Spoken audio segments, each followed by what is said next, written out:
Hey everybody, welcome back. In today's video, we will be making one of my favorite gin cocktails.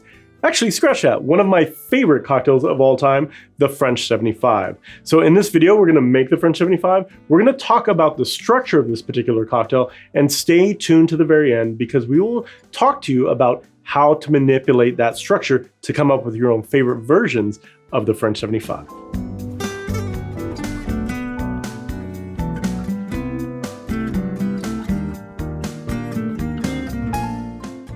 Hi everyone, I'm Chris from A Bar Above. I'm a 15-year veteran of the bar and somebody that loves making fun and creative cocktails. So we're gonna make the French 75 together here in a moment, but before we do, let's quickly talk about the structure or the architecture of the French 75, because this will be very important later on in this video. So when we talk about the French 75, it squarely belongs in the main category of cocktails known as the sour.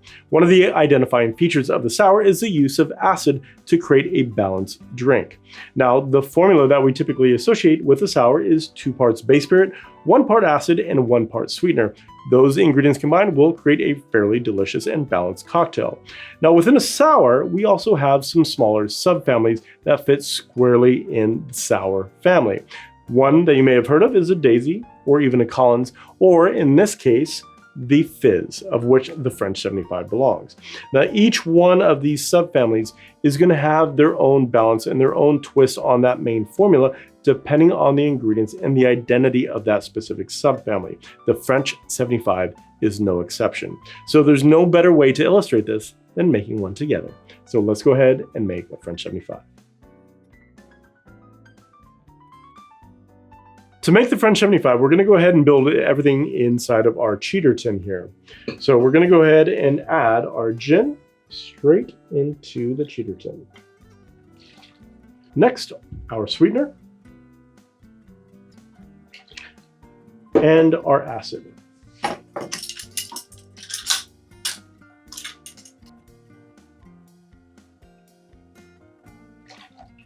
When we are making a sour style cocktail, we're relying on that master formula that we talked about earlier.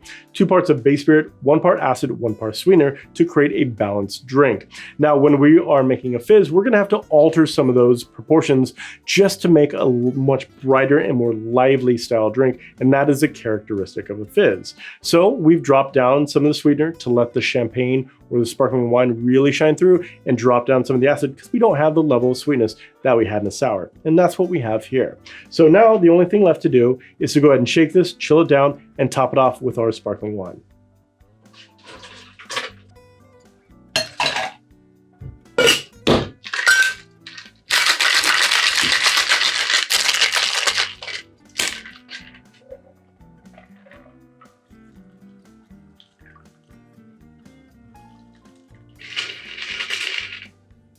And now the only thing left to do is to top with our sparkling wine.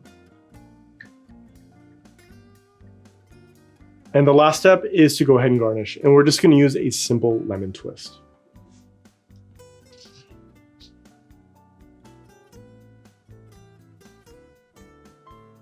And there we have it, French 75. And now it's time to go ahead and taste the French 75. Cheers.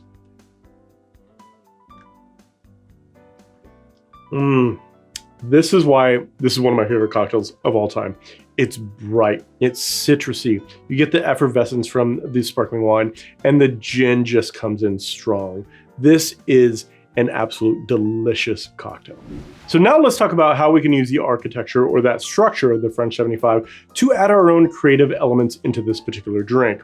So if you recall that all the ingredients that we typically have for the French 75 are gonna be your base spirit, your acid, your sweetener, and the carbonated element. So that's where we can apply some creativity and add some additional flavor. Now, as far as a base spirit goes, we can substitute gin. We can do a full substitution or a partial substitution. So beforehand, Rob and I talked, and I think that mezcal or a really nice raicilla would add an additional layer of flavor that would really shine in this particular cocktail.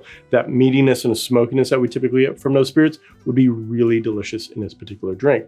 Now, as far as the acid goes, we're probably gonna leave those alone because Lemons and limes are typically what we see as the acidifying agents in cocktails, so we're just gonna go ahead and use one of those 2 ingredients. Now, what really gets fun is when we start to experiment with the sweetener here. And if it were me and I were going to remake this with a small tweak, I would probably use a honey syrup instead of the simple syrup that we used. Now we're doing a kind of a modified version of a bee's knees. We're adding that floral element of the honey alongside with that sparkling wine. It's gonna be absolutely fantastic. Once again, layering some of that raicilla or the mezcal on top of that, we are making some small adjustments to really transform this particular drink into something really fantastic and remarkable, even more so than it already is. So there we have it. We have made the French 75. We've talked about the structure and the architecture of this particular drink. We've tasted it and it's delicious, but we've also used that architecture to show you how you can transform and add your own creative elements into this particular drink. So you know exactly what we're gonna ask. We know you've watched videos like this in the past. Hit the like, subscribe, and the bell icon, and you will get notified anytime we release cocktail videos similar to this one. Until then, I hope you guys are enjoying your favorite version of the French 75. Cheers.